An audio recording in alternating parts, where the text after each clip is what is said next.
प्रियजनानो, उत्पत्ती 11 अध्याय 1 ते 4 वचनामध्ये वाचल्यानंतर मनामध्ये एक प्रश्न प्रत्येकाच्या आला पाहिजे की संपूर्ण पृथ्वी मधील लोक एकता साधण्यास इतके उत्सुक का होते? त्यांना ऐक्य, एकता, एकजूट का पाहिजे होती? या वचनातील संपूर्ण पृथ्वी हा जो वाक्यांश आहे, जल प्रलयानंतर जिवंत असलेल्या काही लोकांचा संदर्भ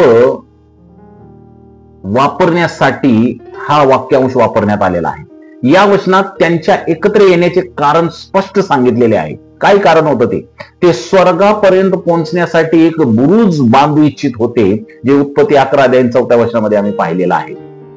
या त्यांच्या प्रकल्पामध्ये त्यांचा खरा हेतू काय होता? तर खरा हेतू स्वतः देवाची निर्माणकर्त्याची जागा घेण्याचा त्यांचा मुख्य हेतू होता।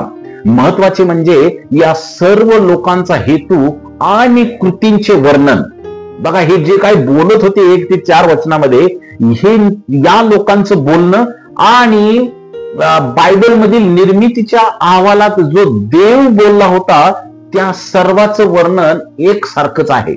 कारण प्रियजनानो, आता जे आम्ही वचन वाचलं 11व्या अध्यायातलं 1 ते 4 मध्ये, त्याच्यामध्ये म्हणण्यात आलेलं आहे की ते म्हणाले, आणि निर्मिती करत असताना प्रभू परमेश्वर उत्पत्ती 1, 6, 9 आणि 14 वचनामध्ये सुद्धा देव बोलला असं म्हणण्यात आलेलं आहे। म्हणजे हे जे म्हणत होते तेही सारखंच आहे आणि देव म्हणला होता तेही सारखंच आहे। दोघांच्या वाक्यामध्ये म्हणजे हे देवासारखे हो पाहण्याचा पहिला मार्ग होता। जसा देव बोलला तसं हे बोलू इच्छित होते।